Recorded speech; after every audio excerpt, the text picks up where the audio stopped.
నమస్తే, welcome to KK news. నేను శ్రీదేవి. జగన్ లో ఓటమి భయం పెరిగిందా? గతం మాదిరిగా ధీమా కనిపించడం లేదా? ఇటీవల జరిగిన వరుస పరిణామాలే కారణమా? ఇప్పుడు సర్వత్రా ఇదే చర్చ నడుస్తోంది. జగన్ స్వరం మారడం కూడా ఈ అనుమానాలకు బలం చేకూరుస్తోంది. ఎన్నికల ప్రచారంలో భాగంగా ఏపీలో ఎన్నికలు సజావుగా జరుగుతాయన్న నమ్మకం రోజు రోజుకు తగ్గిపోతుందని జగన్ వ్యాఖ్యానించడం గమనార్హం. ప్రభుత్వ పథకాలకు సంబంధించి తాను బటన్లు నొక్కి డబ్బులు విడుదల చేసినా అవి జనాలకు చేరకుండా అడ్డుకుంటున్నారని, అధికారులను ఇష్టారాజ్యంగా మారుస్తున్నారని, అందుకే ఎన్నికలు సక్రమంగా జరుగుతాయా అన్న అనుమానం కలుగుతోందని జగన్ నిరాశతో చెప్పడం చర్చకు దారితీస్తోంది.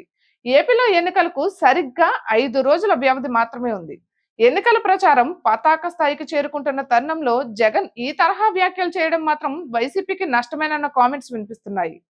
తెలంగాణ ఎన్నికల సమయంలో సైతం కేసీఆర్ ఇదే మాదిరిగా మాట్లాడారని, ప్రజల మూడ్ తెలుసుకుని నెగిటివ్ గా మాట్లాడడంతో ఇబ్బందికర పరిస్థితులు ఎదురయ్యాయని, ఇప్పుడు జగన్ సైతం అదే తరహాలో చెబుతుండడం ఆఖరి రాగం పాడేశారంటూ ప్రతిపక్ష పార్టీ సోషల్ మీడియా తెగ వైరల్ చేస్తోంది. అయితే వరుస పెట్టి జరుగుతున్న పరిణామాలతోనే జగన్ ఈ తరహా వ్యాఖ్యలు చేశారని, అవి వైసీపీ శ్రేణులకు భయాందోళనలో నెట్టడం ఖాయమన్న కామెంట్స్ వినిపిస్తున్నాయి. వైసీపీ సర్కార్పై తీవ్ర ప్రజా వ్యతిరేకత ఉంది. దీనికి తోడు ప్రతిపక్షాలు ఏకమయ్యాయి. కేంద్రంలో అధికారంలో ఉన్న బీజేపీ కూటమిలోకి వచ్చింది. బీజేపీ అగ్రనేతలు ఏపీకి వచ్చి మరీ వైసీపీ సర్కార్పై విమర్శనాస్త్రాలు సంధిస్తున్నారు. భారీ స్థాయిలో ఆరోపణలు చేస్తున్నారు. డీజీపీ నుంచి కింది స్థాయి అధికారుల వరకు బదిలీల వేటు పడుతోంది. ఇక మరోవైపు ఉద్యోగ ఉపాధ్యాయులు పోస్టల్ బ్యాలెట్ లో బాహాటంగానే ప్రభుత్వ వ్యతిరేకతను కనబరుస్తున్నారు. తాము కూటమి వైపు మొగ్గు చూపినట్లు సంకేతాలు ఇస్తున్నారు.